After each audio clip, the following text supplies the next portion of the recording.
You say you'll take my hand and never let it go, but will you?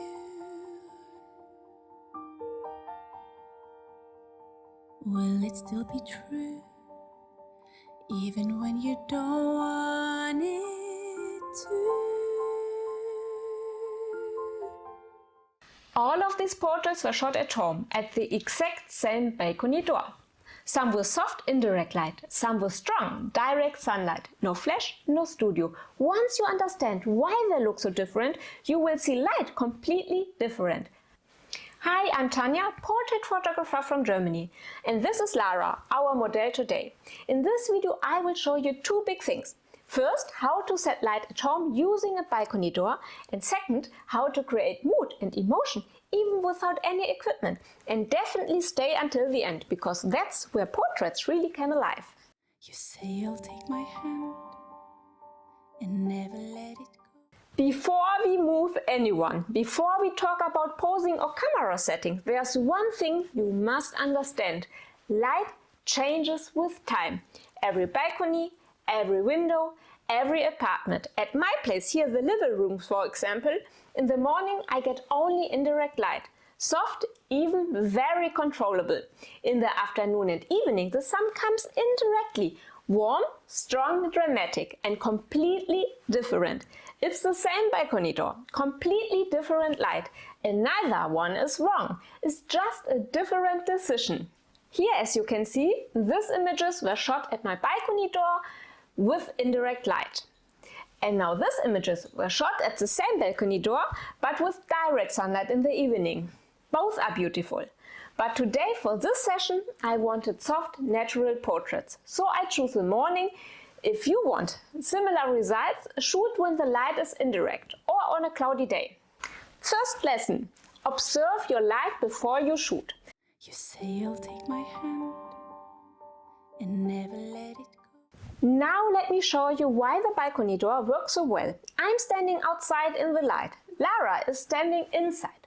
The door concentrates the light almost like a tunnel, and that's exactly what we want. To find the perfect spot, I don't measure anything. I simply let my model move.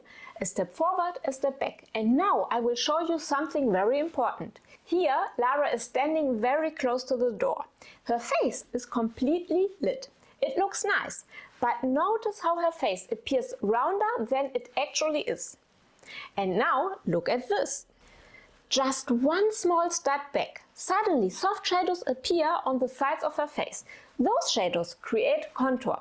The face looks more defined and yes, visually a bit slimmer. That's not editing, that's just light and distance.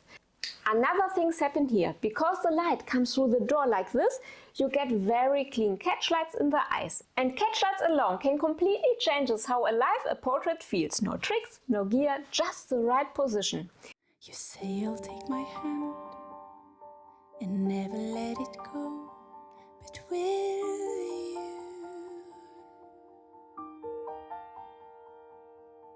Will it still be true, even when you don't want it to? Will you? Will you? Will you? For the next setup, I noticed something. Dark background, black sweater. And suddenly it looked like her head was floating in nothing. So I wanted to gently fill the shadows. Instead of grabbing a reflector, I used this one, my white coffee table. White reflects light. There's all there is to it. You don't need expensive equipment, anything white works. And the bonus? The table also worked perfectly as a posing table. Simple, practical, real life. You say you'll take my hand and never let it go. For the next setup, I wanted more intensity, more mood. So I positioned Lara slightly to the side, so the light hits her face at an angle. You don't need to know lighting names for this. As a beginner, that's not important. All you need to remember is this. If you want more mood, you need more shadow. Create an angle, shadows will follow.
Another very powerful tool is perspective. If you shoot slightly from above, the portrait feels more vulnerable. If you shoot slightly from below, it feels stronger, more confident, small changes. Completely different feeling. Now, Lara is a professional model. She knows how to move, but most people in front of your camera won't, and that's totally normal. So here's a great beginner tip. Give people something to do. Movement is your best friend. Let them shift their weight, walk slowly, move their hands, or give them something to hold. Here, for example, Carla was at her very first shot ever. I simply give her a book or something to drink. And Sandro didn't know what to do with his hands, so I asked him to play with his turtleneck. For men, this works great.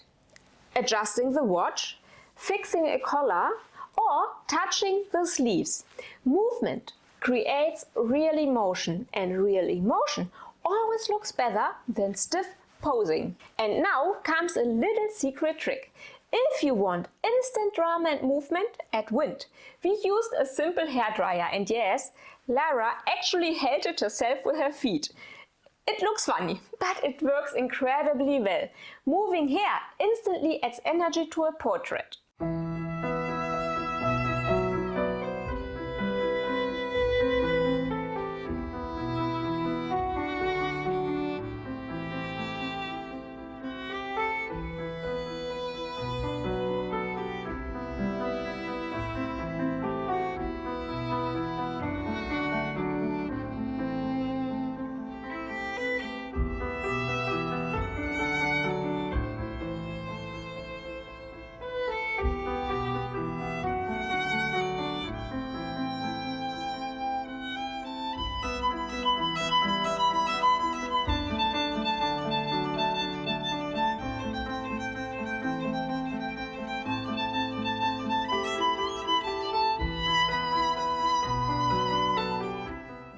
Another beautiful way to create mood is by adding texture. Water, wet hair, drops, haze. Here, for example, Lara simply made her hair wet. No big setup, but the texture changes everything.